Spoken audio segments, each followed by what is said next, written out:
Boa noite, boa noite, boa noite. Sejam todos muito bem-vindos a mais uma live do Centro Espírita Fraternidade e Esperança.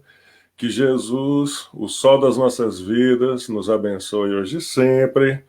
Hoje, mais uma vez, temos aqui a presença, o carinho de uma pessoa muito especial para mim, e vocês vão adorar esse menino também. Já já ele entra aqui com a gente. Enquanto isso, nós vamos cantando, nós vamos tocando. Deixa eu pegar minha cola. Cecília Diniz, um beijo, sua linda de paixão. Que Jesus te abençoe, seja bem-vinda. Todo mundo, toda a família Diniz Soares, sejam todos bem-vindos. Então, vamos acerenar os corações?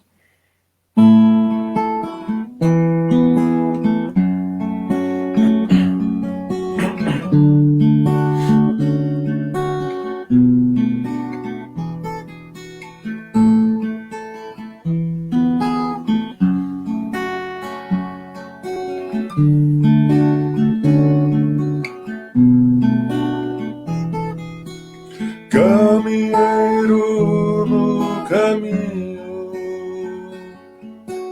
em busca da direção, da expulsão do paraíso, a terra da promissão, do suor do vosso rosto angariareis o pão, do estertor de vossos partos, o maná da evolução. Viver é crescer, e crescer é sofrido, caridade e oração, alívio do coração.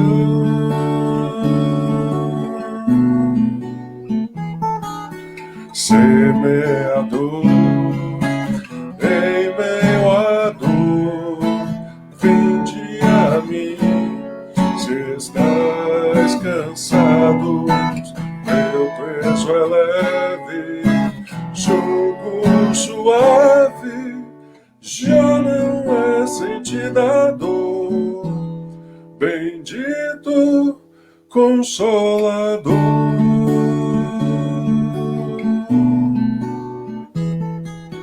Semeador, em meio à dor, vinde a mim.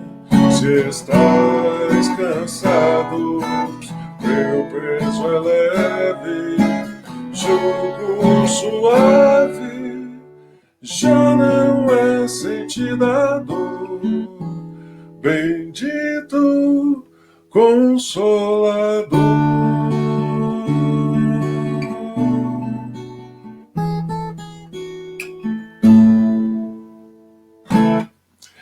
Não é linda? Gente, que bênção esse pessoal, viu? Essa dupla de irmãos chamado Tim e Vanessa. Maravilha. Bom, pessoal, desmonta acampamento. Monta acampamento, desmonta acampamento, né? Meus queridos, espero que o som esteja bom para vocês. Priscila! Olá, Priscila, que Jesus te abençoe, minha querida. Saudade de você, muita paz. Jesus abençoe você, o seu lar. Seja muito bem-vinda, tá? Maravilha. Esse moço que a gente está recebendo hoje, com muito carinho, inclusive, o nome dele é Eduardo Rodrigues. E já deixa eu colocar esse moço aqui na tela. Imagina.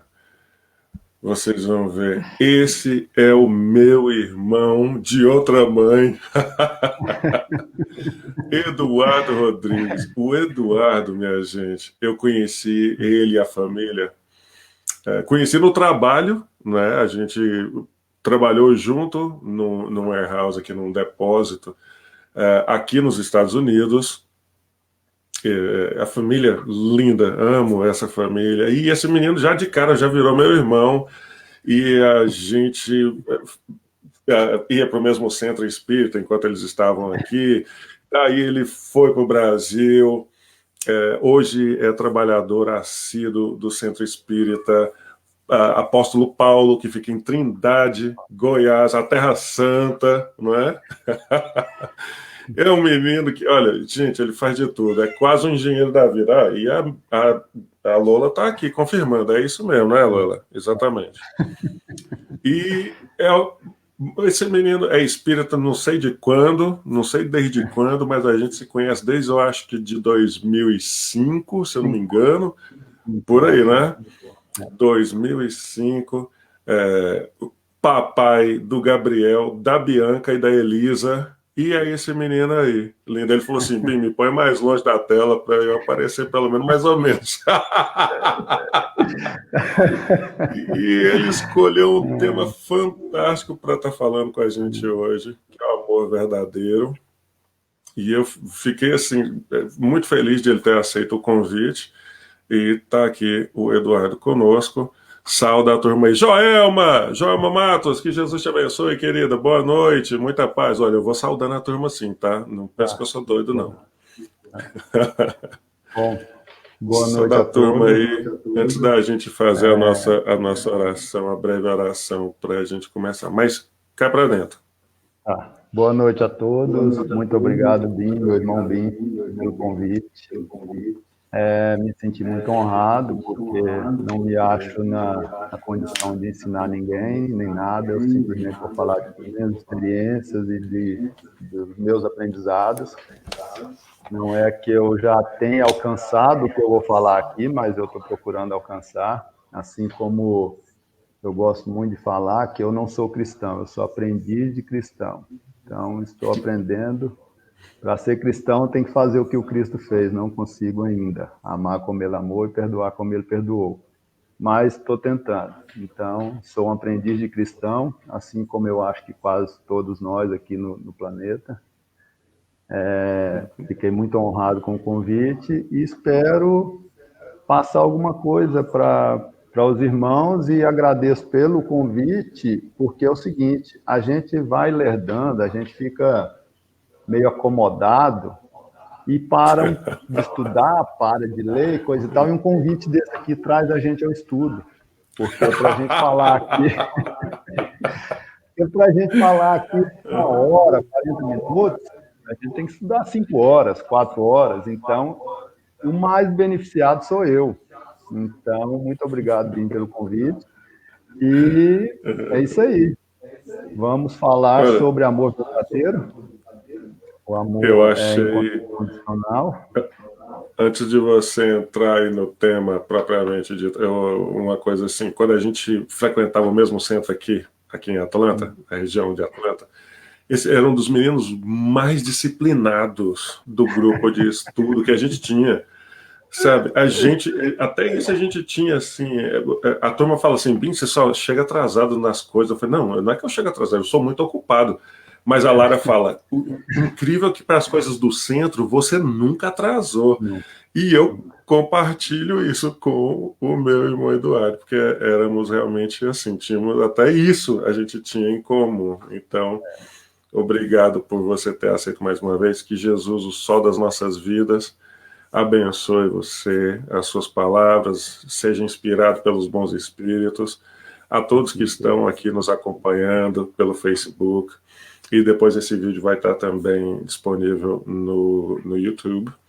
Que Jesus possa abençoar a cada um de nós nesse momento, dos nossos lares, dos nossos familiares, e vamos que vamos, né? Ó, a Lola insistiu aqui. Eita, Nossa Senhora. Tá bom. Aí, já a Lara fala que é uma gata evangelizada. Pronto, já tá. Meu querido, vamos lá então. Maria Elizabeth, a dona Beth, mãe do Luiz, seja bem-vinda, boa noite. Maravilha. Vamos lá. Então nós vamos estar falando hoje sobre o amor verdadeiro. Fiquei intrigado. Bora, mete o pé. Bora. Bom, o negócio é o seguinte. Tem que usar isso aqui, senão não consegue ler mais.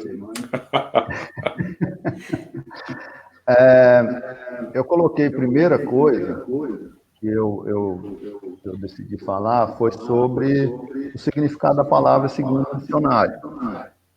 E o amor, segundo o dicionário, é a forte afeição por outra pessoa, nascida de laços de consanguinidade ou de relações sociais.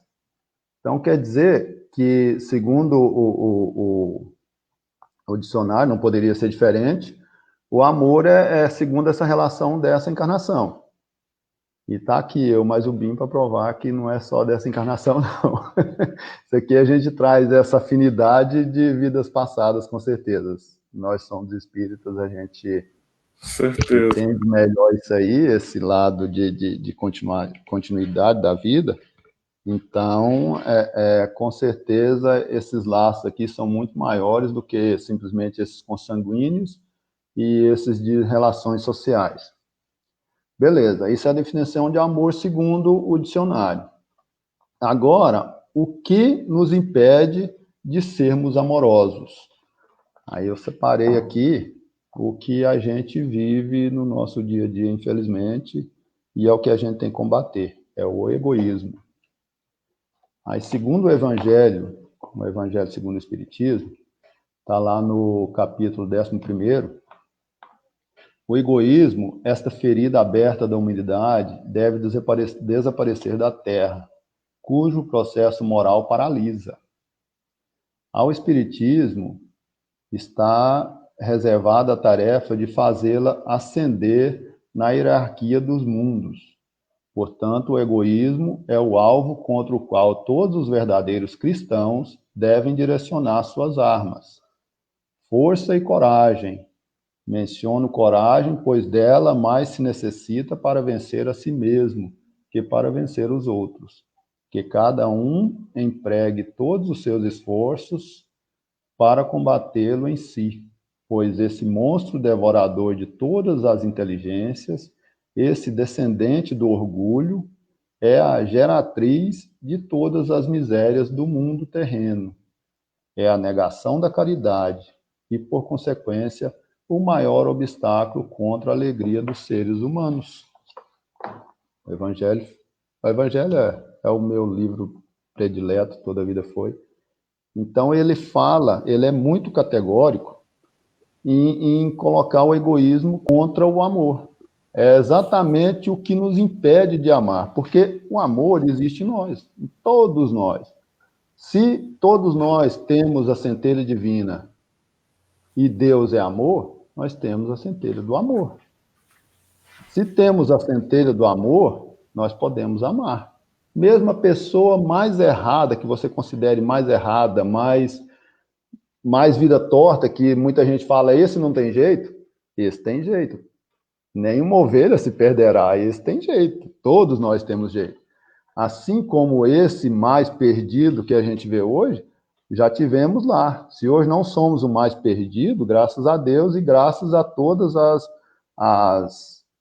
os acessos que a gente tem aos ensinamentos, que muitas vezes essa pessoa não tem. Então, devemos agradecer todos os dias por esses acessos e tentar colocar em prática o que estamos aprendendo, porque é exatamente isso. Quando começamos a aprender o Evangelho, o que é que nós fazemos? Começamos a julgar os outros. Eu já sou salvo porque eu conheço. Então, eu já posso julgar em nome do Cristo. Cristo não julgou, por que que eu, em nome do Cristo, posso julgar? Eu não posso julgar. Outra coisa, eu sou errado. Eu sou errado, eu não posso julgar, eu não tenho o direito de julgar porque eu sou errado. Se eu fosse evoluído, eu não julgaria, porque ser evoluído não julga ninguém. Jesus não julgou ninguém. São Francisco de Assis não julgou ninguém. Então, a gente está em uma situação que você começa o aprendizado do Cristo, você começa a entender os ensinamentos do Cristo, não pôs em prática ainda, daí já começa a julgar segundo o que você começou a aprender, não começou a colocar em prática, começou a aprender teoricamente. Isso é a fase que nós estamos hoje, essa transição. E, realmente, toda transição é muito tumultuada, devemos agradecer muito por termos o direito de estarmos aqui nessa transição. Não é uma coisa fácil, se nós estamos aqui nessa transição e com essa missão de espalhar o Evangelho do Cristo e sermos exemplos do Cristo aqui, é só motivo de agradecer imensamente, porque imagina o tamanho da fila para estar aqui nesse momento de transição. É uma honra muito grande. Então, eu sempre digo também que somos os trabalhadores da última hora, estamos aqui naquela última oportunidade de realmente escolher. Realmente a gente chegou em uma encruzilhada. Ou você vai ou não vai, está na hora. Então, não desperdice o momento, e fácil não é. Não é mesmo, eu que o diga, não é fácil. Não é fácil mesmo, porque você pensa, muita gente, e isso acontece com muita gente, vê muito isso em centro espírita, muita gente começa a conhecer isso aqui, começa a conhecer a verdade nua e crua, a verdade do cristianismo base mesmo, do que você tem que ser, não daquele que Jesus morreu para matar meus pecados, para acabar com os meus pecados, que eu iria cometer ainda. Isso é uma ingenuidade sem limites. Falar que Jesus morreu na cruz pelos meus pecados que eu nem teria cometido ainda. Então, Jesus morreu na cruz para simplesmente mostrar para nós o que devemos fazer. Ele é o caminho, a verdade e a vida. Ele não é pagador de pecado de ninguém. Isso não existe. Então, ele é o caminho, a verdade e a vida. O caminho você tem que seguir. Como seguir?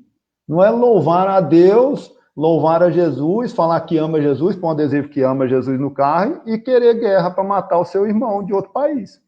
Não existe. Querer guerra ou querer uma pena de morte para um irmão cometer um crime. Não, cometer crime todos nós cometemos. Se não cometemos nessa encarnação, cometemos em outra passada. É simplesmente olhar para nós hoje. Se você acha que você está muito bom hoje, que você não aguenta uma fechada de trânsito sem xingar seu irmão, imagina a Idade Média se você tivesse algum poder. Ou poder naquela época era força física. Então imagina o que você faria. Se até hoje, quantos anos depois, você ainda é capaz de fazer, eu sou capaz de fazer. Eu falo você, mas sou eu.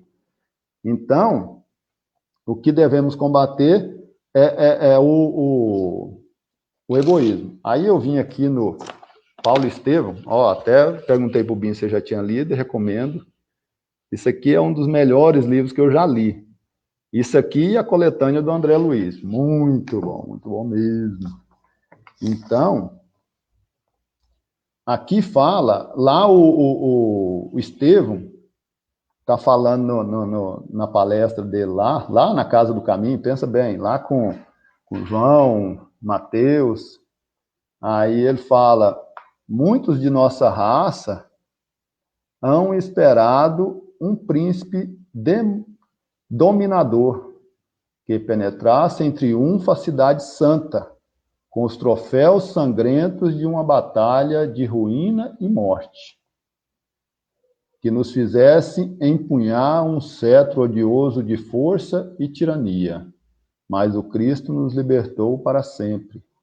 Filho de Deus e emissário de sua glória, seu maior mandamento, confirma Moisés, quando recomenda o amor a Deus acima de todas as coisas, de todo o coração e entendimento, acrescentando no mais formoso decreto divino, que nos amemos uns aos outros, como ele próprio nos amou. Aqui fala mais uma vez do Jesus, caminho, verdade e vida, como ele próprio nos amou. Então, ele não é um funcionário seu que foi lá morrer na cruz para pagar pecado seu, não. Ele não é o seu servo, não. Ele não está aqui para fazer milagre para você. Ele fez um milagre. Ele mostrou que é possível viver desse jeito. Depois dele, a gente tem vários, né? Tem vários. Teve, na época dele lá mesmo, quantos... simplesmente a gente tem que olhar no dia de hoje. Se alguém chegar e pegar a sua família, e prender suas filhas, e prender sua esposa, e falar para você, se você negar o espiritismo, eu liberto toda a sua família e vocês vivem em paz.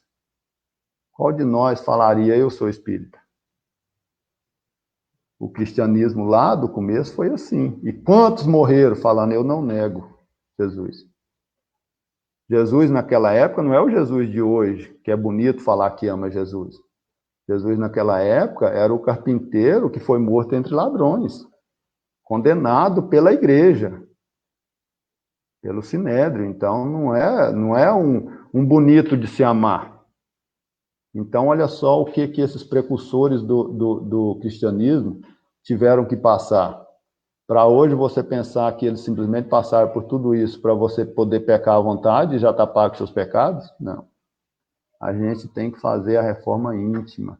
Como que é a reforma íntima? Combatendo o egoísmo e amando. Como que você ama? Perdoando. Não desejando mal, não querendo vingança, não querendo morte de ninguém, não querendo mal a ninguém, especialmente os inimigos. Porque a gente acha que tem que fazer isso para aqueles que amam a gente, para aqueles que suportam a gente, para aqueles que convivem com a gente. Não. É aquele que você... Às vezes nem é com você, você ouve um noticiário, alguém que cometeu um crime bárbaro, fez barbaridade e tal, e você já odeia aquela pessoa. Às vezes você odeia o presidente de outro país porque o seu país, que é rival dele, divulga só o lado ruim do governo dele. Todo governo tem lado ruim e bom. E todo governo é para aquele povo específico. Então, você vê hoje um ditador lá no Oriente Médio, eles têm esse sistema de governo por 5.000 anos. A nossa história não tem nem 500 anos. A gente vai lá, a história nossa de liberdade, de governo independente, tem o quê? 200 anos. Aí você vai lá e quer mudar todo aquele processo dele à custa de armas. Então, tem que respeitar os outros, tem que não odiar, e não é fazendo guerra que você traz paz. Jesus deixou isso muito bem claro, porque se ele fosse esse que a gente está esperando até hoje, que ia entrar na Terra Santa, igual o Estevão fala aqui, glorioso em batalhas sangrentas, e aí muita gente espera Jesus voltar hoje montado num cavalo alado com um chicote de fogo para derrotar os inimigos. Eu vou falar um negócio, isso eu falo para mim todo dia. O inimigo, ele é meu irmão. Ele não é meu inimigo. Deus me ama, Deus ama o meu inimigo. Aí tem uma passagem onde Emmanuel fala do amor de Deus, e aí ele fala que, eu não me recordo qual livro, só sei que ele fala que Deus tem o mesmo amor que ele tem por mim, ele tem por uma bactéria, por um vírus, por qualquer ser vivo, por uma árvore, por qualquer ser vivo.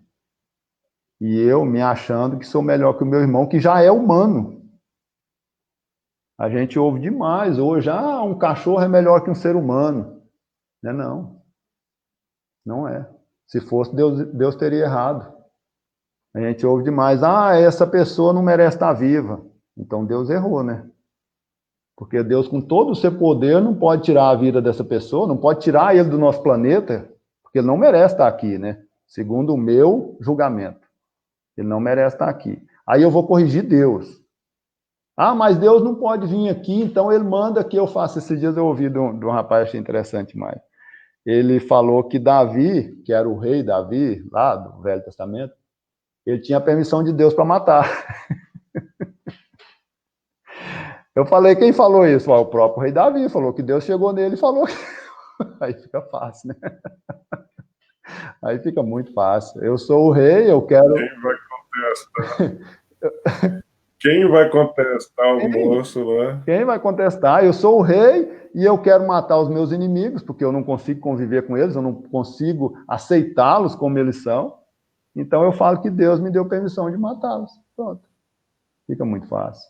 E a pessoa hoje acredita que ela, ou um policial, ou um sistema judiciário, tem o poder de matar porque Deus permite. Deus permite tanto que o exemplo que Deus mandou para nós foi Jesus. Olha o tanto que Jesus matou lá, lá no apostolado dele. Olha o tanto que Jesus venceu batalhas. Olha o tanto que Jesus derrubou os inimigos. Então, é só olhar Jesus, é simples, é muito simples. Fácil, não é? Diga, meu irmão. Ó, não querendo tirar a sua linha de raciocínio, concentra, não perde a linha de raciocínio, mas eu achei extremamente interessante aí, e vale a gente comentar a respeito disso, das pessoas que, nós, né, que um dia a gente também acreditou dessa forma, que Jesus tinha vindo para lavar os nossos pecados. E, na verdade, essa história, é um esclarecimento aqui, duas coisas que eu vou falar a respeito disso e de ele, a turma realmente esperar ele como um general. A primeira coisa é, a turma daquela época, de repente a gente estava lá no meio da turma também, né, da turba, se acreditava então que Jesus teria sido sacrificado para nos salvar. Na verdade, essa é uma comparação que eles fazem, né, e a gente aprende isso aí com a turma que estuda o hebraísmo e toda a história também do judaísmo, dos hebreus e tal e tudo, e aí existe uma comparação com um sacrifício que se fazia do cordeiro, da família ali, como um sacrifício para poder salvar a turma, principalmente ali na Páscoa, onde que isso ficou mais... Era parte da cultura, né? Que um anjo falou, ó, vai pintando aí a porta com o sangue do bezerro, do mais velho, do melhorzinho, mais saudável, que aí a turma, o anjo da morte vai pular a sua casa e não vai, né, ferir ninguém da sua família, nem seu filho, nem ninguém. Então, supostamente, fizeram essa comparação com Jesus, sendo esse Cordeiro de Deus que nos ia livrar da morte, dos pecados e tal e tudo. Só que, de uma forma poética, aí entra nisso que você estava falando aí, Jesus como se fosse esse símbolo para nós, né, de liberdade, de compreensão, de que a gente, ao conhecer Jesus, é difícil a gente se manter o mesmo. E aí é diferente, entra no segundo ponto que você falou. Foi lá, morto, né, crucificado entre dois ladrões, dois criminosos.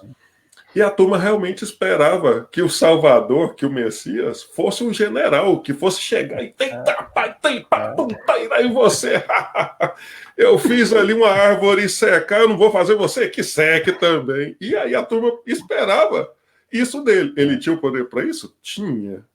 Mas não era essa a proposta dele.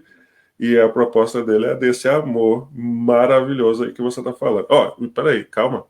Olá, Kátia Rice, um beijo para você, minha irmã. Dona Rosa Vasconcelos, seja bem-vinda, boa noite. Juveni Nivalda, um beijo para você, obrigado por estar acompanhando. Rosiméria Amorim, um beijo para você, querida. Jesus te abençoe. Ela escreveu aí também, Deus é maravilhoso. Como não, né, Rosiméria? Marisa Dias, um beijo para você. Sejam todos bem-vindos. A Cristina Arroio, um beijo para você, para o David e para o Douglas. Quem mais estava aí? Maurício Malharte, está lá no Rio de Janeiro, Maurício. Jesus te abençoe, meu irmão. Muita paz, muita saúde. Ana Prado, sejam todos muito bem-vindos. Eduardo Gabricho, seja muito bem-vindo. Que Jesus te abençoe, Eduardo. Muita paz. Maravilha. Obrigado, Maurício. Obrigado. Vamos lá, continua. Desculpa ter aberto esse parêntese aí. É até bom. É até bom que aí já... Aí eu separei mais um texto aqui, ó. Falei que não tinha separado nada, mas separei. Falou mesmo? Falei mesmo.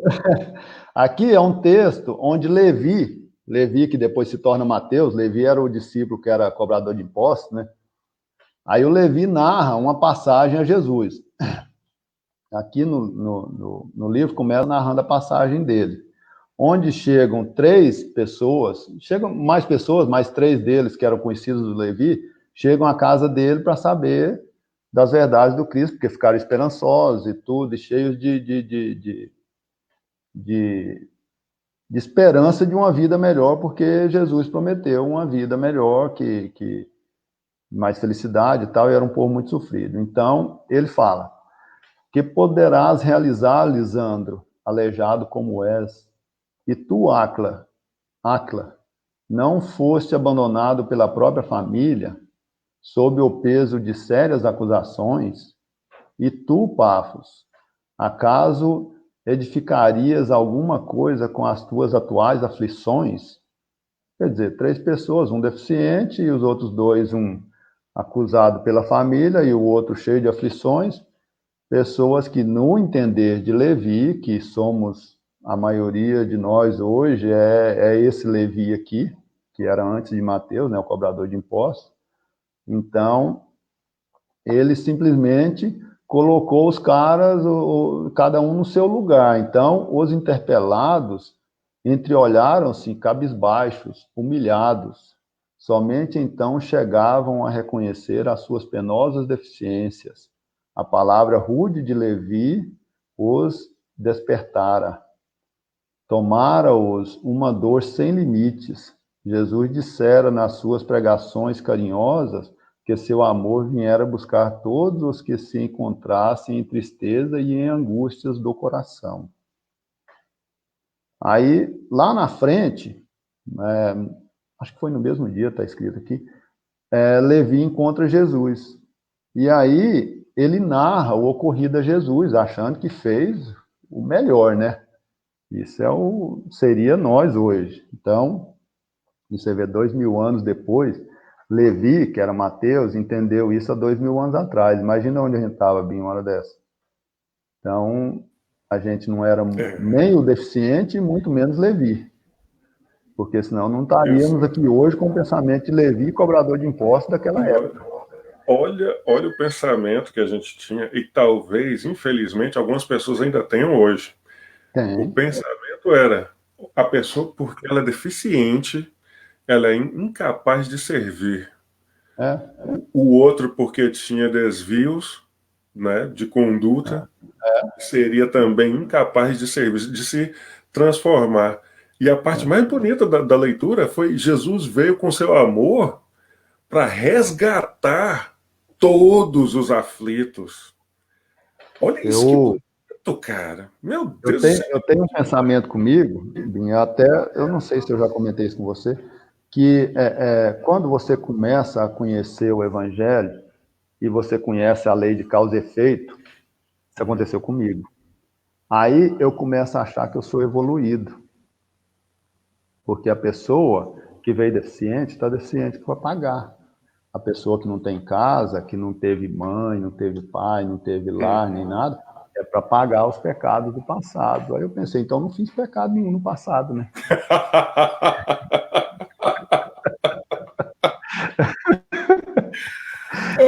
Saudável, graças a Deus, saudável. Aí tive mãe, pai, casa, nunca me faltou um teto, nunca me faltou oportunidades de estudo, mesmo que precário lá no nosso colégio estadual, mas tivemos e tal, e acesso a todas essas verdades e tudo isso. Aí você começa a achar que você está acima de todos. É o tal negócio, você começa a entender isso aqui, você se acha no lugar de um Deus julgador. Aí, no primeiro contato, né? No primeiro contato. Isso. Aí passa um pouco, aí você escolheu uma música que, fora de brincadeira, viu? Cachou direitinho no que eu vou falar. Aí vem aquela parte onde o meu fardo é leve e meu jugo é suave. O que quer dizer isso? O meu fardo é leve, eu só vou pôr no seu ombro que você consegue carregar, certo? Então, se eu não estou carregando nada difícil nessa vida, provavelmente eu não dou conta. Né? O meu jugo é leve. O que quer dizer isso? Eu devo 10 mil, só posso pagar 1 centavo, só vou pagar 1 centavo. Então, provavelmente, eu estou pagando só 1 centavo nessa existência. Porque, realmente, é aquilo que a gente falou. Graças a Deus que a minha vida é perfeita. Muito boa. Não tem nada a reclamar. E aí, o que acontece? Baseado nisso, você olha um deficiente, no caso ele fala aqui do aleijado, com problemas na família, é uma pessoa que está mais evoluída que eu. Eu olho hoje os assistidos do centro com admiração. Porque é o seguinte, vocês provavelmente não têm os assistidos que a gente tem aqui. Aí está um pouco melhor nesse quesito de coisas materiais. Mas aqui falta muito mais, vocês sabem disso. Então, quando você vê uma pessoa vivendo em uma condição daquela, que a gente visita e tudo, Você se imagine uma condição daquela, porque você tem que se colocar no lugar do outro. Não É a é? recomendação de Jesus. Você se imagina numa situação daquela, você se revoltaria com Deus. 2, você chegaria ao ponto de cometer suicídio. E você vê a pessoa naquela situação sorridente, alegre, com motivos para sorrir, com motivos para ter esperança, e você vê, por outro lado, gente, muitas vezes até bem melhor que a gente, pessoa que tem condições financeiras, tem saúde física, beleza física, juventude, tudo se suicidando. É a maior taxa de suicídio do mundo. Então Não é o é? quê? É a pessoa que não dá conta de carregar fardo nenhum. Por que ele se suicidou? Porque a namorada terminou com ele. Ele não suportou isso. Tendo tudo isso, enquanto você vê uma mãe abandonada lá, com 6 filhos, num casebre, e ela está alegre. Penso É. tanto que aquela pessoa é mais evoluída que eu. E a nossa sociedade capitalista acha que eu sou o abençoado. Ela é uma miserável. Então, Na visão espiritual, que é a visão que Jesus mostrou para nós, aquela é abençoada, aquela é evoluída. Eu sou um coitado que não dou conta de carregar fardo nenhum. Não aguento, porque se colocar eu vou me revoltar contra Deus, vou cometer suicídio, vou sair fazendo exato. besteira. Então, aí está aqui o que Jesus fala para Levi. Levi narrou a situação, e aí vem. Lá vem a tijolada. Presta atenção. Aí, corrido tudo lá, ele relatou e tal a ocorrência, alegremente, terminando alegremente sua exposição com essas palavras. Que conseguiria o evangelho do reino com esses aleijados e mendigos? Mas lembrando-se de súbito que os demais companheiros eram criaturas pobres e humildes, acrescentou: é justo esperemos alguma coisa dos pescadores de Cafarnaum? São homens fortes e desassombrados, e o bom trabalho lhes cabe. Não vejo, porém, como aceitar a contribuição desses desafortunados e vencidos que nos procuram. Quer dizer, são as pessoas vencidas. Vencidas pelo capital do mundo, mas espiritualmente não. Elas suportam viver em um mundo capitalista igual ao nosso sem se revoltarem. Então, quer dizer, eles espiritualmente são mais evoluídos que nós. No entanto, Levi, aí Jesus fixou um olhar no discípulo com profundo desvelo e falou com bondade. No entanto, Levi, precisamos amar e aceitar a preciosa colaboração dos vencidos do mundo. Se o Evangelho e a Boa Nova, como não há de ser a mensagem divina para eles, tristes e deserdados na imensa família humana, os vencedores da terra não necessitam de boas notícias. Nas derrotas da sorte, as criaturas ouvem mais alto a voz de Deus. Então, os vencedores aqui, eles não aceitam isso. Se você chegar, aí ele fala lá, ó, já observaste algum vencedor do mundo com mais alta preocupação do que a de defender o fruto de sua vitória material? Você conhece alguém que venceu, nesse caso aqui, nessa época, era batalha, era guerra, era um vencedor de lutas, né? Hoje, o Sem vencedor é um conquista. cara que consegue capital, né? É um cara muito rico, é um cara bem sucedido na vida. Você já viu ele querendo abrir mão disso? Se você chegar lá e falar que o método que ele está usando é errado, você está errado. Então, imagina Jesus. Foi o que aconteceu com Jesus. Ele chegou lá falando na sinagoga que o método dele estava errado. Eles tinham cuidado dos pobres estrupiados. E aí, o que eles fizeram? Crucificaram ele. Ele vai tirar o poder do sinédrio, ele vai tirar o poder, no caso hoje, do padre, do pastor, do chefe de qualquer coisa. Então, essas pessoas, ele não veio chamar essas pessoas que já venceram, que vencem no mundo, que são exaltadas no mundo. Tanto é que Paulo, foi a maior decepção de Paulo, já discípulo, já Paulo, né? Não era Saulo mais, e ele chegou em Atenas, né? e foi a pior viagem dele, foi aonde ele não foi aceito de jeito nenhum, porque o povo era inteligente demais, eram vencedores, eram pessoas ilustres, né? E aí foi aonde ele entendeu, porque ele pensou que ia chegar lá e que o mestre até então estava errado, em ensinar para pobres, para estupiados. Aí ele chegou lá e foi ensinar para os inteligentes. Foi a pior viagem dele, porque eles não estavam preparados para receber isso aqui. Né? Aí vem lá o Sendo que, desculpe interromper de novo, sendo que os percussores de Jesus, 2 deles estiveram, mais de 2, né? Mas assim, ilustres, iluminados, pelo menos 2 estiveram na Grécia, né, em Atenas, né? Os filósofos Sócrates e Platão, e aí a gente imagina assim, já vieram pessoas dessa capacidade. Entre eles também tinha Aristóteles e outros, já para preparar o povo, mas não, parece que não adiantou muito, né? Não deu muito certo. Paulo chega lá e ele fala: o coração da turma é igual a esse mármore gelado aí. Não, se a gente olhar hoje, é recente, nossa, a gente olha lá de 1800 para cá, até a Segunda Guerra Mundial, todos os inteligentes do mundo estavam na Alemanha. Tinha muito pensador lá, né? Tinha muito pensador. Muito médico, descobridor de tudo, muito aviador, descobridor de tecnologias e tudo. E olha o que eles quiseram: dominar o mundo. Então, dominar o mundo como? Dá uma separada, né? Eles queriam só dar uma separada, né? Se você não é branco, do olho azul, do olho claro, não tem muito fundamento para você estar por aí. Mas e se você a gente não branco, pode ignorar o iluminismo também na França, a Revolução Francesa, que também é um marco. Me arrepio só de lembrar. Não, é tão interessante que você assiste filmes de época. Eu gosto muito disso. Eu assisti esses dias, aí estava muito violento e tal.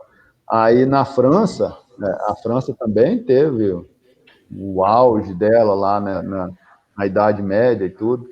Aí a pessoa era pega furtando uma maçã no pomar de um rico, ela era enforcada e pronto, não tinha piedade. Crianças de 7 anos, 10 anos, aquela manga que a gente roubava por aqui, Binho, era motivo de forca.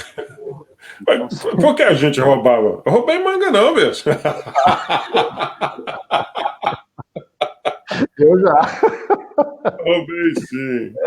Roubei sim. Meu Deus, cara, que horror, né? Para comer. Então aí eu fui ler um livro onde tinha uma senhora que ela, para não ter crianças pedindo as frutas do pomar dela, ela mandou cortar tudo. Cortou tudo porque não aguentava mais as crianças pedindo Meu Deus, cara. no pomar, e não aguentava aquela sujeira que a fruta fazia no quintal dela. Aí o que acontece? Ela chega lá, eu não me lembro, mas eu sou ruim para lembrar nome de livro, mas eu lembro a história. Lembra a história, já tá valendo. Tá valendo. Aí ela chegou lá e trago isso como exemplo para mim, né? Pelo menos tempo. Aí ela chegou lá e aí foram falar para ela por que você não doou aquelas frutas. As crianças só queriam comer frutas. Aí depois ela vem em outra encarnação, onde ela não pode ter filhos. Então, a lei de causa e efeito aí. Então, ela desejou demais filho e tal, e não teve. Aí até que ela, não me lembro mais da história direito, mas parece que ela adotou e tal, e aí foi aonde ela conseguiu sanar as dívidas das frutas. Você vê, coisa que a gente acha que não é nada. Imagina. Então, até tem aqui, ó, que eu separei aqui, eu tenho que achar aqui, aonde a gente julga demais os outros, não tem amor para com os outros, não tem piedade, não tem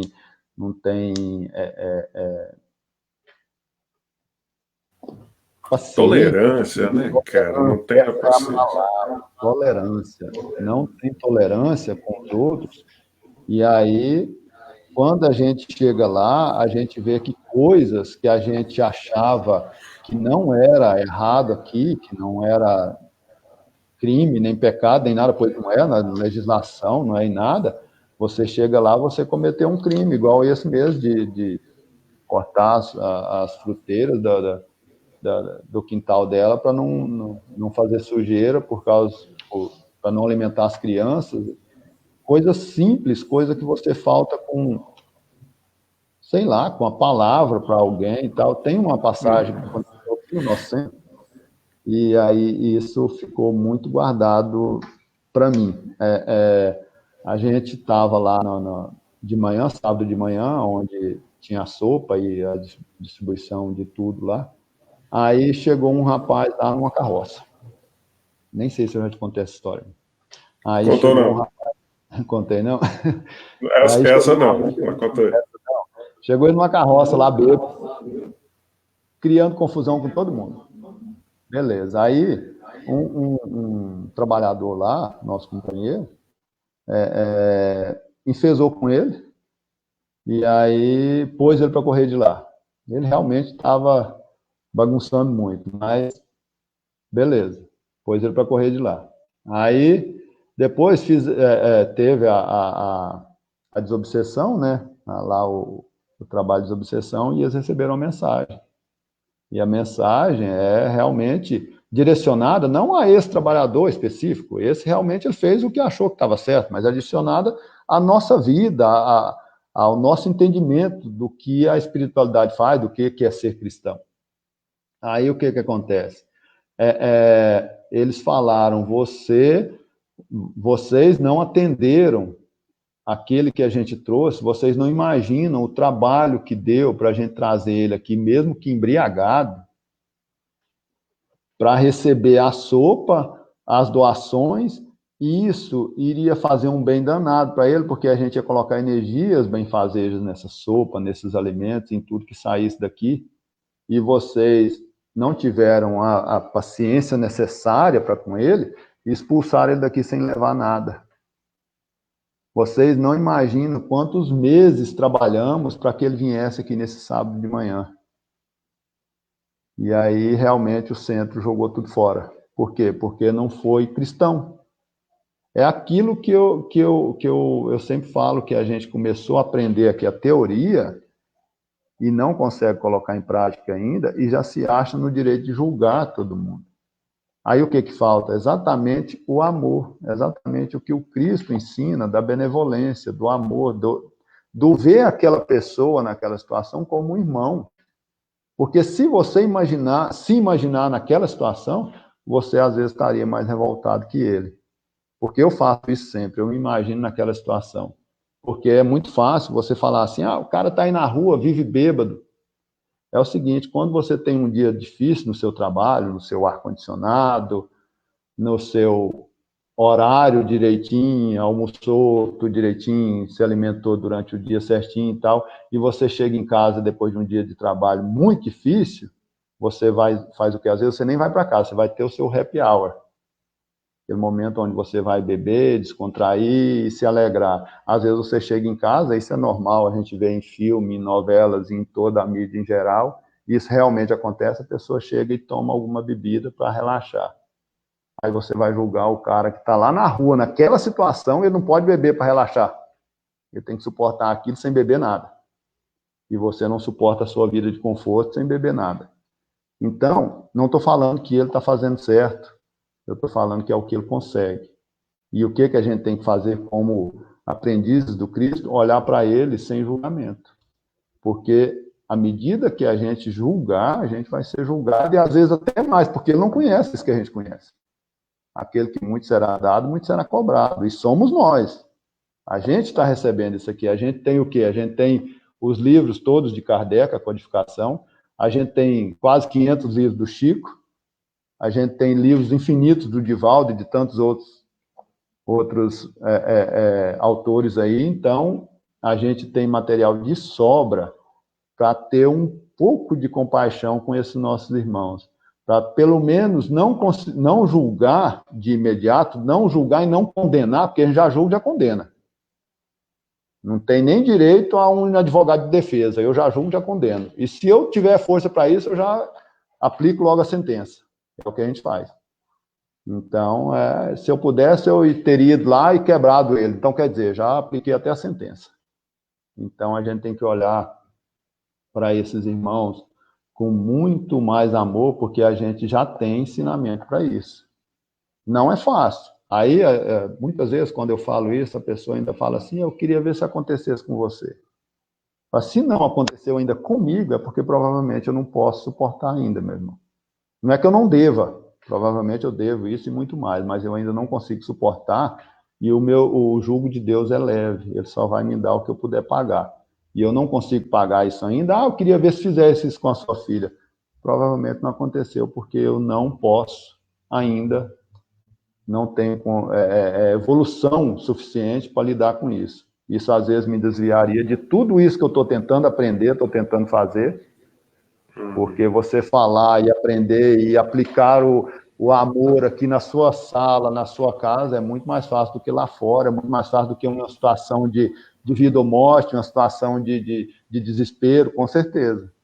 E a gente vê aqui até, inclusive, eu separei um pedaço aqui do Paulo e Estevão, onde o Estevão, fora de brincadeira, viu? A gente fala muito, a gente estuda muito sobre Paulo, a gente esquece de Estevão. Você já parou para pensar que Estevão, ele simplesmente já era iluminado? E Paulo, com São certeza, era Estevão. iluminado também, mas o Paulo se desviou. Porque Olha, depois o próprio Cristo teve que chamar Paulo para o caminho. deixa eu te dizer uma coisa. Lá nós tivemos a oportunidade de. E eu devo isso à minha esposa também, a Lara. Porque, olha, o que o Maurício está dizendo aí? Maurício, tá aprendendo demais sempre. Obrigado pelo carinho, Maurício. Queridíssimo. Obrigado. A gente tivemos a oportunidade de ir a Roma já algumas vezes. Aí uma delas, a gente estava dentro lá do Vaticano visitando e tudo, né? E ela falou assim: meu bem, eu tenho certeza que tem uma catedral, uma basílica de Paulo, de São Paulo. E eu pensava, gente, a gente já procurou isso aqui em todo lugar. E procuramos mesmo. E eu não achava informação e tal e tudo. A gente saiu lá da regiãozinha ali do Vaticano e perguntou ao taxista: tem uma tal de basílica aí de Paulo? Ele, tem. Como é que mais ninguém sabe desse negócio? Como é que ninguém mais sabe disso? Ele, não, tem sim, fica ali e tal. Falei assim, leva a gente lá? Leva. Dentro da Basílica de São Paulo, tem uma, e é gigante, é enorme, basicamente quase do tamanho da Basílica de São Pedro. Uhum. Lá dentro tem uma capelinha, dentro da Basílica de Estevão, de São Estevão. Cara, Uhum. mas eu arrepiava dentro daquele lugar, Eduardo, de já ter lido o livro, entender a relação entre os dois Uhum. e tá ali naquele lugar e entrar. Tem escrituras lá na parede, tudo, e eu ficava maravilhado. E eu pensei, se não fosse a insistência da minha esposa, a gente não teria chegado nesse lugar. E aí é por isso que eu digo, eu sou agradecido a ela. Segunda coisa, você falou mais de uma vez sobre o peso nas costas da gente, né, dos ombros. Tem um livro a respeito do Chico, eu não sei o nome do livro, mas virou filme como as mães de Eu Chico. assisti o filme e eu li o livro. Muito bom. Então, o livro tem o mesmo título do filme, Tem. As Mães de Chico. As Mães de Chico. Você lembra Isso. do caso do menininho que cai da bicicleta com a babá Lembro. e o Lembro. menininho, né, bate a Aham. cabeça e desencarna e Isso. a mãe Aham. revoltadíssima Revolta. vai procurar o Chico, né? Assim, e a gente. O pai queria até matar a babá. Pensa bem. Então, aí o Chico, cara, vira para a mulher e fala: olha, segundo aqui, eu acredito que seja Emmanuel, agradece a babá, Uhum. porque esse era o destino do seu filho. E se não fosse com ela, ia ser com a senhora. E a senhora não ia conseguir viver com isso. O seu ombro ainda não aguentaria isso aí. Cara do céu, quando eu vi isso, Eduardo, eu entrei em choque, meu irmão. Quando E aí, você vê pro lado, quando isso, você vê que você tem que agradecer. Outra coisa que Chico falava demais também. Chico, fora de brincadeira, ele falava: é muito melhor você ser agredido do que você ser o agressor. Se você não, falar isso para um capitalista, falar: é muito melhor você tomar um prejuízo do que você dar um prejuízo, ele te bate, né? Então, o que acontece? É a mesma coisa na questão de agredido e ser agressor. O agredido está pagando um débito do passado. Você não acredita na justiça de Deus? Ela é justa. Se aconteceu com você, não é por acaso. Não é porque Deus pesou a mão sobre você. Isso não existe. Então, se aconteceu com você, é porque você deve, certo? E outra coisa, se aconteceu com você, você deve e você tem condições de pagar. Agora, você se imagina assim, você está pagando, certo? Imagina a situação do cara que cometeu esse crime para com você. Ele está se endividando. Coitado. Coitado. Ele é o coitado da história, não você. Né? A mesma aí coisa de volta você lá no que começo do que você falou. volta. É nosso irmão. É, é, Aquele que está me ferindo é meu irmão. é. Meu E Deus. aí é o seguinte, você está pagando e ele está cometendo, ele tá se endividando. Aí você fala assim, mas eu nunca fiz mal para esse cara. Com certeza, para ele não. Vamos pegar um exemplo simples, pegando o Chico de novo, ó. Ó o Chico. É assim, ó. O Chico teve a madrinha que todo mundo conhece a história. Furava a barriga dele com garfo, fazia lamber a ferida do filho e tal. Tudo isso. Está nos filmes, está nos livros e tal. Beleza. Aí você imagina agora, a madrinha deve para o Chico, né? Segundo a lei de causa e efeito, a madrinha deve para o Chico. Aí você imagina, a madrinha vai reencarnar para pagar esses débitos. Ela teve orientações lá no mundo espiritual, então vai reencarnar para pagar esses débitos. O Chico vai ter que reencarnar aqui de novo para receber esses débitos dela? Não, não. O Chico já está evoluído. O Chico já foi. Não, O Chico, não. o que o Chico teve que Exato. fazer? Ele só teve que perdoar e ir embora. Já evoluiu. Agora ela não, ela vai pagar. E para quem que ela vai pagar? Provavelmente para um que está no mesmo nível que ela estava quando fez isso. Né? Exatamente. Então, é o seguinte, você não pense que você vai se vingar do seu inimigo. Não. É a mesma coisa de um time de futebol estar dependendo do resultado do outro. É o seu inimigo, ele depende do seu perdão, ele depende do seu resultado, ele depende de você. Você não depende dele. Você só tem que ganhar que você é campeão, você não depende do resultado dos outros. Então o que você tem que fazer? Só perdoar e seguir para frente. Você Exato. está livre, você só depende de você. Então, quando você é um ofensor, você não depende só de você depende de você, vai ter que pagar, vai ter que entender, e depende do outro te perdoar ainda. Então, o ofensor é o coitado da história. Vai ter que pagar. A lei de Deus é justa. Agora é o seguinte, você fala, mas demora muito. Mas você quer que Deus trabalhe para você e faça na hora que você quer, porque você na sua maldade quer ver ele sofrer o que você sofreu. Porque você é mau. Você não consegue perdoar. Gente, só depende de você, perdoa e vai embora. Pronto, é isso. Ele não tem que pagar para você, ele não deve para você, ele deve para Deus. Você devia para Deus e através dele você pagou. Você devia para a lei universal. Você não devia para ele. Você devia para alguém, igual a madrinha do Chico. Não. Ela não deve para o Chico mais. O Chico estava pagando. Se não estava pagando, estava em missão, beleza, foi mérito para ele. Foi embora. Perdoou e foi embora. Ela vai ter que pagar a lei universal. Quem vai estar ali representando? Jesus deixou isso muito bem claro. Quando você negar para um coitado, você está negando para mim. Para mim Não. quem? A lei universal. Quando você fizer para um coitado, você vai estar fazendo para mim. Para mim quem? Para a lei universal. Então não é pessoa. Você não deve para a pessoa. Pessoa não deve para você.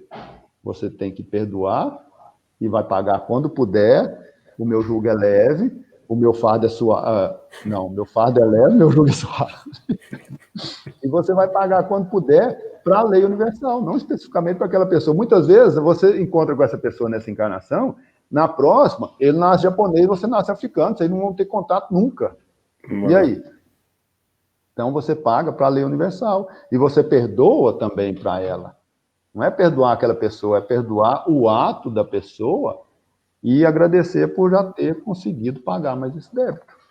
E libertar ao mesmo tempo, né? Porque se a pessoa alcançar a consciência de que ela cometeu um equívoco com você, ela precisa se libertar daquele sentimento de culpa e ter a consciência de que o outro te libertou desse peso, isso dá um alívio na gente, né, bicho? É o tal do depender do resultado dos outros. Você tem que, isso tudo, esse amor, isso tudo, é muito importante frisar que esse amor incondicional, esse amor verdadeiro que a gente tem que ter para com o irmão, a gente tem que ter primeiro para com a gente. Eu não vou me martirizar porque eu errei. Eu tenho que me perdoar primeiro. Se eu não consigo me perdoar, que é a pessoa que eu mais prezo, eu vou conseguir perdoar meu irmão? Né? Então, primeiro, eu me perdoo. Eu começo o exercício comigo. Eu não vou ficar falando, eu errei isso, eu errei aquilo, eu não tenho jeito. A gente ouve gente falar dele próprio, eu não tenho jeito. Então, o resto do mundo também não tem, pois se eu não tenho, hein? Né? Primeiro, eu tenho que acreditar, eu tenho que saber que eu posso. O perdão é primeiro para mim, para depois eu perdoar os outros. Então, eu tenho que fazer isso para mim, para os meus próximos, é aonde você exercita, porque perdoar um filho é muito fácil. Não. Perdoar uma pessoa lá de fora é muito difícil. E você, se você pensar com o pensamento espírita, o meu filho foi aquele meu inimigo do passado. Então, eu já estou conseguindo perdoar o meu inimigo. Olha a grandeza da arquitetura divina.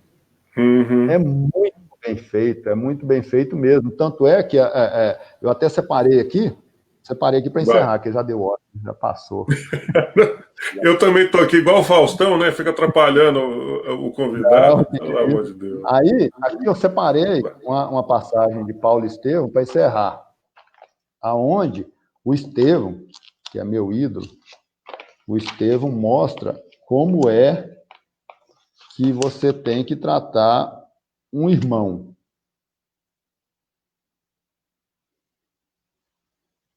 Aqui, ó. Aí tá. Aí ele lá na hora do desencarne, ele já estava vendo o mundo de lá, você lê o livro, você sabe.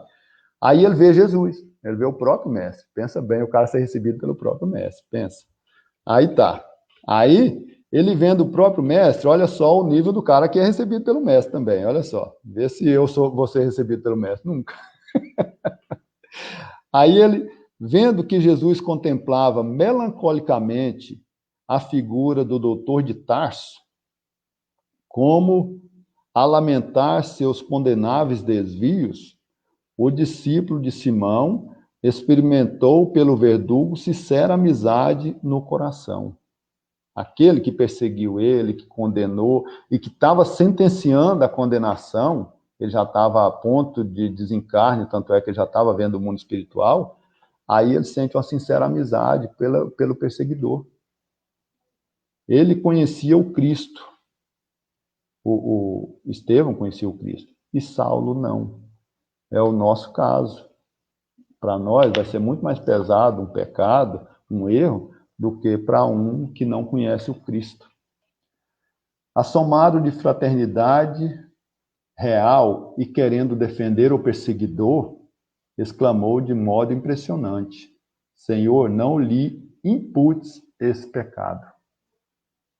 Quer dizer que Estevão teria perdoado, já tinha perdoado ele completamente e pediu a Deus o mesmo pedido que Jesus fez lá na cruz, para perdoar a gente, que a gente não sabia o que estava fazendo. Estevão faz aqui. Exatamente. Aí, mais na frente, eu separei outro pedaço. Aí Paulo, nessa hora que Estevão está lá, e aí ele entende que Estevão... Contar um pouco do livro, ó, gente. Ele não Tem problema, a gente faz isso direto aqui também. Ele não leu, me desculpa, mas aí ele descobre que Abigail que é a noiva de Paulo, de Saulo, né, é irmã de Estevão, que era o Gesiel. Então, ele usou outro nome, por motivos que depois vocês vão saber. E aí ele descobre, e quando ele descobre, olha o tal negócio. Ele, completamente errado, cheio de mágoa, levou Estevão, cheio de mágoa e como perseguidor, levou Estevão a esse extremo. Por pura culpa dele. Ele que perseguiu Estevão, ele que condenou Estevão, estava lá. Certo? Por isso que a gente tem que tomar muito cuidado ao condenar alguém. Porque você está condenando hoje alguém que está errado, quando você desencarna, você descobre que era sua mãe no passado, era seu pai, era seu irmão, e aí? Então, ele descobre que o Estevão era irmão da noiva dele. Aí ele vai para Deus. Onde estava Deus que não o inspirava, não inspirava daquela circunstância e o levaram até aquele irremediável, cruel desfecho. Aí a culpa agora é de Deus por ter levado ele, por não ter falado para ele que ele estava matando o cunhado. Certo? Sentiu-se possuído de um pesar sem limites. Nossa, cara. Pensa bem, o pesar que ele ia carregar o resto da vida. Aí vai lá, vamos voltar ao Estevão.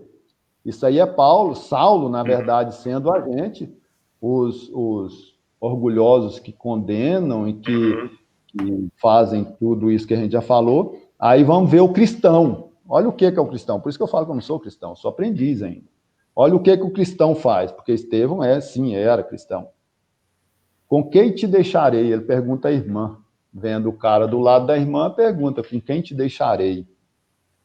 Este é meu noivo, esclareceu a jovem apontando o moço de Tarso, que parecia petrificado. O moribundo contemplou-o sem ódio e acentuou. Cristo os abençoe. Não tenho no teu noivo um inimigo, tenho um irmão. Saulo deve ser bom e generoso. Bom e generoso, tinha acabado de executar o cara, só para vocês entenderem. Ele deve ser bom e generoso. Defendeu Moisés até o fim. Quando conhecer a Jesus, servi-lo-á com o mesmo fervor. Se para ele a companheira amorosa e fiel. Ele deixa a própria irmã como noiva do cara que estava matando ele, tinha condenado e estava matando, e deixa com essas palavras. Isso aí é o cristão. Então, eu me faço essa pergunta sempre, e eu tenho a resposta sempre, e eu acho que a gente deve perguntar, porque é muito bonito falar aí no censo do IBGE que eu sou cristão. Eu não sou cristão. Eu sou aprendiz de tudo isso aqui, que é uma coisa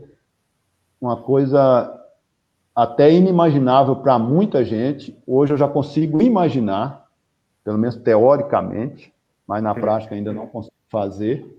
Mas ser cristão é isso que Estevão deixou, isso que o Cristo deixou, e São Francisco e Chico Xavier, a gente tem eu e o Divaldo com a obra belíssima, tantos outros. Então, eu não me considero cristão, me considero um aprendiz, e como aprendiz, espero ter passado alguma coisa de proveito para os irmãos. E é isso. Vamos parar, né, Bin? Senão... Meu irmão, a gente, olha, sério, a conversa tá gostosa demais, bicho. Por mim, a gente vararia a noite falando disso tudo. Essa parte do livro que você leu, rapaz, eu não sei quanto eu chorei, bicho, lendo isso, porque era algo tão inusitado, cara. Era um tipo de amor, assim, de um... Eu tô enxugando aqui, eu tava lacrimejando aqui de novo, porque, eu quase não consegui ler. Eu quase não consegui ler, porque esse livro, realmente, esse livro Deus. É demais. Aí quando eu li esse livro, eu falei, gente, eu não sou cristão. Porque eu achava bonito falar que eu sou cristão. Não sou. Longe. Estou longe de ser. Longe. Um mero aprendiz que começou a dar os primeiros passos agora. Lá na última hora, pensa bem. Nossa, vai ser teimoso. Rapaz, olha, que Jesus nos ilumine a todos. Vilma Gali, que Jesus te abençoe, minha querida. Seja muito bem-vinda. Boa noite. Jesus abençoe você, o seu lar. Dora Gonçalves, uma queridíssima. Que Jesus te abençoe, você, sua família, o seu lar. E a turma tá mandando mensagem aí, olha.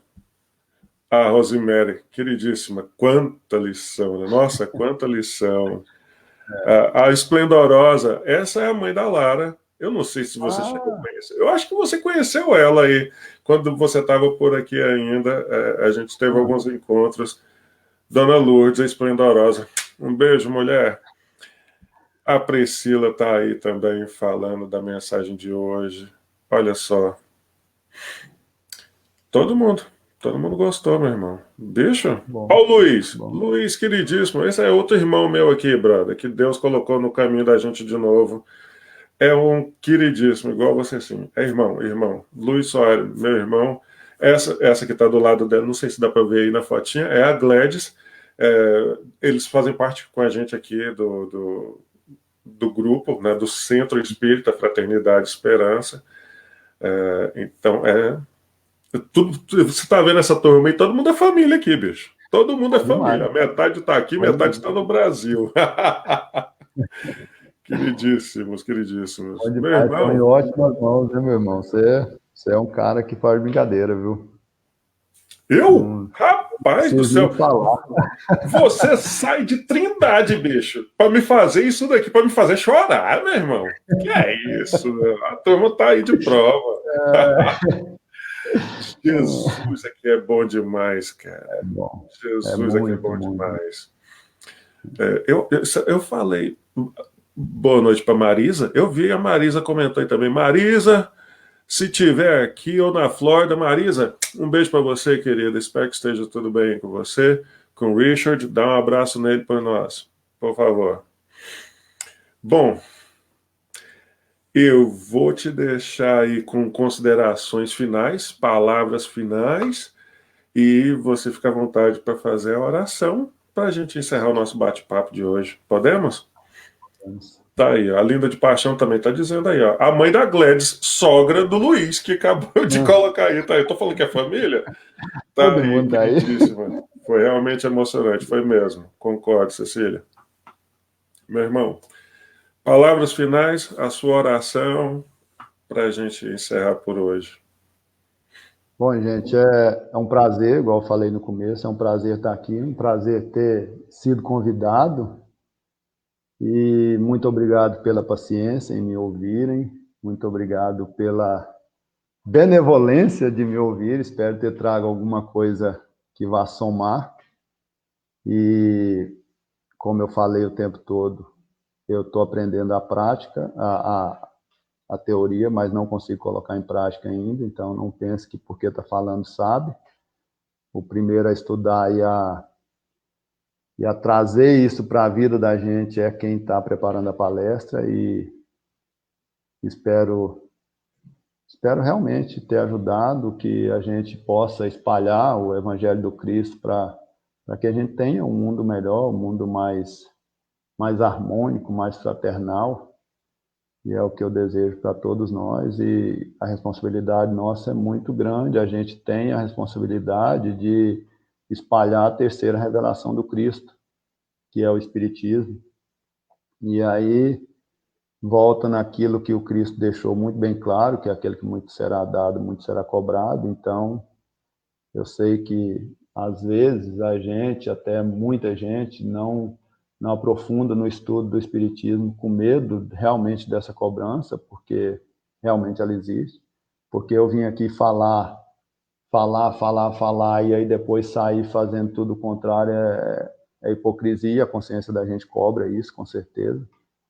Então, eu espero que possamos ter realmente uma experiência com Cristo, assim como Paulo teve, assim como Estevão teve, sem vacilar hora nenhuma toda a sua vida, e que a gente seja esse chamado pelo Cristo, assim como o Saulo de Tarso foi, e se transformou em Paulo de Tarso. Então, que sejamos todos Saulos hoje, nos transformando em Paulo.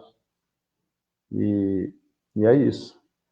Então, vamos fazer a oração de encerramento. Fechar os nossos olhos, elevar os nossos pensamentos ao Cristo amado. Agradecidos a Ele por tantos ensinamentos, tantas oportunidades que temos. Pedimos a esse Cristo de amor, de paz, de fraternidade, que sejamos dignos de seus ensinamentos e que consigamos colocar em prática o que estamos aprendendo, com certeza gradativamente, mas consigamos nos converter realmente ao cristianismo e seguir os passos do Cristo, seguir os seus ensinamentos. Peço, Mestre amado, que leve paz, amor a todos os lares, de todos os companheiros que estão nos acompanhando, dos que não estão também, que a paz reine nesse planeta, de transições, de momentos difíceis de transições, pois o momento de transição a gente sabe que ele é muito conturbado, e consigamos seguir firmes nos ensinamentos do Mestre, e muita paz e harmonia. Que a paz e a harmonia do Mestre amado esteja com todos vocês, meus irmãos, hoje, agora e sempre. Que assim seja. Que assim seja. Meu irmão, eu só tenho que te agradecer. Eu coloquei aí, você estava fazendo as suas considerações finais. O Maurício disse que somou sim, então fique tranquilo. E nós temos a mãe do Petrone, a dona Rosa, está em Recife, Pernambuco. E a Vânia Freitas também está em Recife, está aí, olha, lá em Olinda. No Recife não, em Olinda, em Pernambuco. Olha isso, que fantástico. Centro Espírita Irmã Lucy Cezil. Maravilha. Vânia, que Jesus te abençoe, menina. Obrigado pela companhia, obrigado pelo carinho. Que Jesus abençoe você, o seu lar e todo o pessoal lá do Lucy Cezil, tá bom? Da irmã Lucy Cezil. Fantástico, obrigado pelo carinho. Tem mais o pessoal que entrou aqui. Yasmin Mendes, que Jesus abençoe, minha querida. Muita paz. Alda Balducci Cordeiro, que Jesus te abençoe também, minha irmã. Muita paz. Jesus abençoe a todos pelo carinho, tá? Pela paciência aí conosco, né? Teve uns tropeços aí no começo aqui, mas, gente, é acontecimento. Mas a gente já bateu o martelo e falou assim, a gente não para. Pode estar tropecando, caindo, arrebentando, mas não para, a gente não para, tá bom? Então. Sabe o que eu lembro bem, Bim, voltando ao livro lá, né? O Paulo era assim, ó. O guarda fazia perguntas para ele e tal, para ele negar e para ele concordar com alguma coisa deles e tal. E eu pensava assim, nossa, mas ele podia tanto, pelo menos ficar calado. Não precisava nem concordar, só calar. Rapaz, ele falava e retrucava e sofria, apanhava. Ai, meu Deus do céu, ficava preso. Foi como você falou, né? Quantos de nós conseguiria stand up, né? Tipo, se manter de pé e de frente diante de circunstâncias como essa? E a gente tem outros exemplos. O Gandhi, né? Diante ali, ele se pôs na posição de paz, mas olha, eu estou presente aqui e eu vou fazer a minha vida presente. Mandela fez também da mesma forma. Então, nunca desistiu dos propósitos, né? Então é isso. Meu irmão, mais uma vez, que Jesus te abençoe. Cadê a Bianca? Pensa num moço para fazer uns fios bonitos. É esse daí, todo mundo. Se ela tiver aí, que ela apareça. Se não, deixa para lá. Ela tá ali no quarto, tá com uma amiga aqui. Aí tá isolada então ali. Tá maravilha. Bom, meus irmãos, fica aí, não sai daí não. Meus irmãos, que Jesus abençoe a todos, mais uma vez, os seus lares, os familiares, quem fez aniversário essa semana, quem vai fazer aniversário durante a semana que vem, que é o meu querido Luiz, o Luiz Soares está aí também. Parabéns aqui, vai ficar registrado. A Isa Cristina também, Buroski, que Jesus abençoe. Para aqueles que perderam alguém durante a semana, o nosso abraço carinhoso, fraternal. Saiba que vocês não estão a sós, ninguém precisa passar por isso sozinho. Se você teve alguma notícia triste durante a semana, oremos, tá? Nada acontece por acaso, vocês não estão sozinhos. Que Jesus nos abençoe a todos mais uma vez. Uma ótima noite. Nos veremos durante a semana aí, nos nossos encontros. Em nome do Centro Espírita Fraternidade e Esperança, o nosso muito obrigado. Fiquem com Deus. Boa noite. Boa noite, muita paz a todos.